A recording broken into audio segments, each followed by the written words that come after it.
Pues bueno, en principio gracias a la Embajada de Venezuela, gracias a todas y a todos por estar aquí, y gracias también a las personas con las que estoy compartiendo hoy esta mesa, las que conozco, pues por habernos encontrado en 40 años prácticamente en todo tipo de luchas contra la injusticia, la dictadura, las injusticias actuales, etc. Cuando se produjo el fatídico, la contrarrevolución del fatídico golpe de Estado en Chile, en el año 73, yo entonces estaba estudiando en la universidad. En España había una dictadura, era ya los últimos años, pero fue una dictadura terrible, una dictadura que en sus comienzos, yo no viví la posguerra, pero todos lados, eso no quiere decir que no conozcamos cómo ha sucedido la historia, realizó lo que en mi opinión fue un auténtico exterminio de personas y ideas, de manera que durante 40 años este país vivió en una nube de aquellos que no querían ver otra cosa, en una nube, en una situación terrible de miedo. Los últimos años ya en la universidad hubo muchas movilizaciones. Yo como Jaime, que me conocía de entonces, como estábamos prácticamente en todas, y la verdad es que habíamos vibrado con la unidad popular, habíamos vibrado con el Chile de Allende, nos aprendimos todos el venceremos, bueno, todas y todos los que estábamos en aquella época luchando, y cuando se produjo el golpe de Estado, pues fue un palo terrible, ¿no? O sea, las torturas, los asesinatos, etcétera, un palo terrible. Era una situación en la que, bueno, el imperio de Estados Unidos no era para nada ajeno, como todos sabemos, a esto. Yo no me voy a extender mucho sobre cuáles fueron las consecuencias de la dictadura. Aquello despertó una oleada de solidaridad internacional muy importante. También aquí en España, recuerdo que cuando murió el dictador español vino el dictador chileno, y aquello fue... ¿Sí oye? Casi eco. En el año 75, y aquellas imágenes han quedado grabadas ya, yo creo que en el corazón y no sé, en la vida de todos nosotros, porque fueron imágenes durísimas. Era imposible no sentirte solidario con aquella gente. Yo creo que hicimos todo lo que en ese momento estaba en nuestras manos, pero a mí no me gusta hablar de solidaridad con el tiempo pasado, por varias razones. Porque entiendo que uno de los problemas que hay es que, o por lo menos que yo me encuentro a veces con muchas personas, es que son muy solidarias de cosas con las que ya han pasado, pero no son capaces de ver la realidad como existe. Para mí la solidaridad de la izquierda tiene que ser la solidaridad con aquello, con lo que ha ocurrido y con lo que existe hoy. De lo que, como explicaré ahora, creo que todos formamos parte. Yo no sé si es por mi faceta de editora, creo que somos auténticas víctimas de la manipulación del lenguaje. Yo me paso el día corrigiendo, revisando textos, y hay veces que me indigno constantemente cuando pues tú ves que una persona que ha nacido en Argentina es un argentino, una argentina, un boliviano, una boliviana, Venezuela, un venezolana, el que ha nacido en Estados Unidos es un americano, de tal manera que la literatura americana es la literatura de Estados Unidos, la música americana, la cultura americana, la economía americana, y de tal manera América es para ellos todo. O sea, y no son ajenos, la American es su forma de dominar a Estados Unidos, el American Way Life y demás, ¿no? Entonces, eso te hace sentir como se te va quedando, como toda la manipulación del lenguaje, a la que no son ajenas, por supuesto, los medios de comunicación, se te va quedando grabado de tal manera que cuando se habla de América uno piensa en Estados Unidos, cuando América, incluso si hay una concesión, a veces hay algún traductor que pone norteamericano, ¿sí? Como si no existiera México o Canadá. Entonces, hasta tal punto vamos en francés o en italiano, es americano para definir a los Estados Unidos. Leyendo una entrevista con Nicolás Maduro me da cuenta que no menciona eso ni una sola vez, porque yo creo que es muy consciente de que América es mucho más, y América Latina y el Caribe tienen mucho más que decir al mundo. Y volviendo otra vez a lo que hablábamos de Chile, hay un aspecto de lo que ha sido la dictadura de Pinochet que yo creo que enlaza muy bien con lo que está pasando hoy. Y fue primero los años de represión bestial, de tortura, de liquidar todo lo que pudiera ser voces en contra, con el consentimiento pasivo y la complicidad de mucha gente que en Chile también tenía miedo. Pero voy a hablar de lo que fue la Constitución de 1980, que está todavía vigente. Una Constitución que abrió la puerta a lo que hoy hemos llamado neoliberalismo, que no es otra cosa, en mi opinión, que la fase actual por la que está pasando el capitalismo de financiarización de todos los aspectos de la vida. La Constitución de 1980 en Chile comienza a perfilar lo que luego va a ser en Europa, y actualmente lo estamos viviendo, y además ya diría en carne viva en España, lo que es todo un proceso de privatizaciones de las necesidades básicas de la población, concretamente en Chile, pues las pensiones, la sanidad, la educación, sobre todo las universidades privadas, etc. Un proceso que cuando lees la prensa occidental te das cuenta de cómo lo ensalzan, digamos, elogiando lo que ha sido el crecimiento, el desarrollo de Chile, etc., sin importar para nada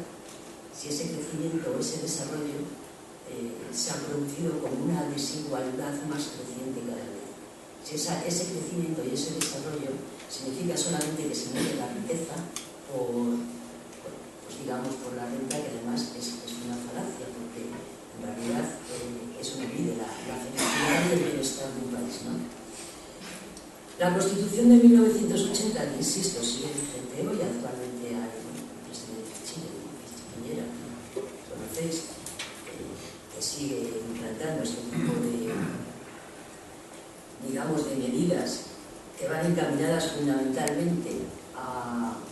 enriquecer a los grandes capitales, a los grandes poderes financieros, que son los que dominan el mundo.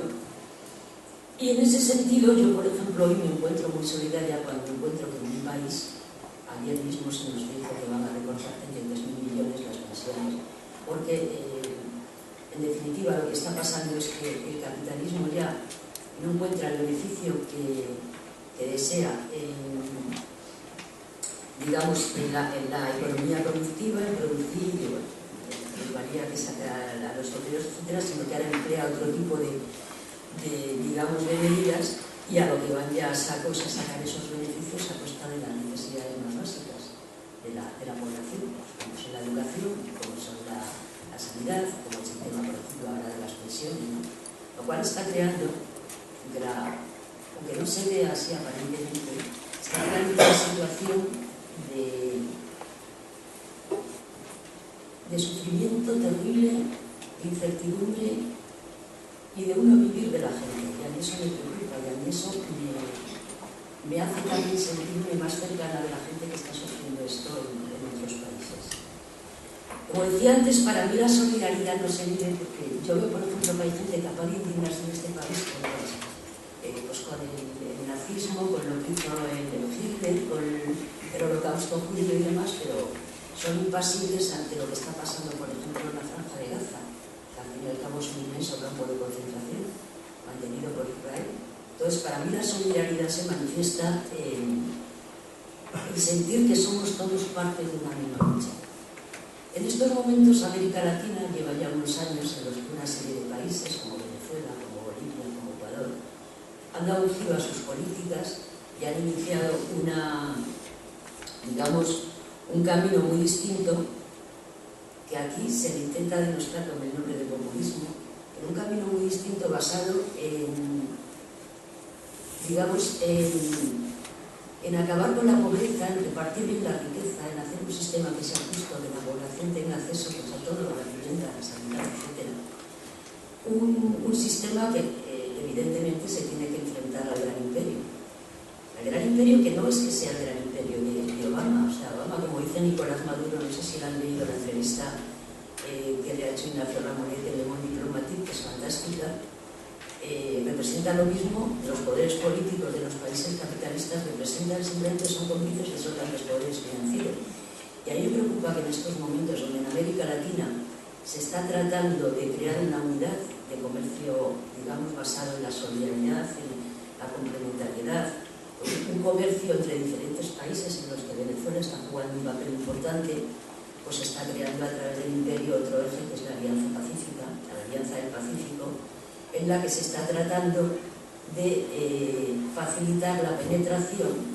de los nuevos tratados de libre comercio que son terribles, en los que la Unión Europea, de la Unión Europea, la Comisión Europea, no hablo de toda Europa, hablo de la parte de la Unión Europea, que es un espacio financiero al fin y al cabo, está tratando de seguir entrando a saco pues para esquilmar ya todos los recursos naturales que se pueden, desde la minería hasta las materias primas, ¿no? Nicolás Maduro dice, en la entrevista esta, dice una frase que me ha parecido muy interesante, a ver si la encuentro, y que es muy gráfica. Dice: el libre comercio es como cambiar pepitas de oro por espejitos, sistema con el cual nos colonizaron hace 500 años. Eso es exactamente lo que está tratando de hacer ahora la Unión Europea. Y a mí me preocupa porque nosotros formamos parte de esa Unión Europea y nosotros no podemos ser o no podemos quedarnos impasibles ante el atropello que esto significa. La Alianza del Pacífico, yo creo que en la que están, como sabéis, los países como Colombia, ha provocado tales, ya en los últimos meses, digamos, ha esquilmado de tal manera a la población, como lo habréis visto, las manifestaciones de campesinos que se están desarrollando en Colombia, porque es que realmente les están dejando sin nada, ¿no? Todo esto por el lenguaje que hablaba antes, de que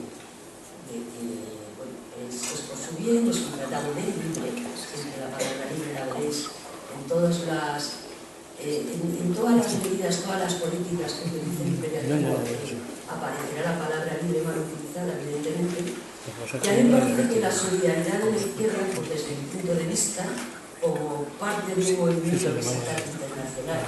que lucha contra los poderes financieros y lucha por, digamos, por un mundo justo en el que podamos vivir todos los seres humanos en armonía y en armonía con la naturaleza,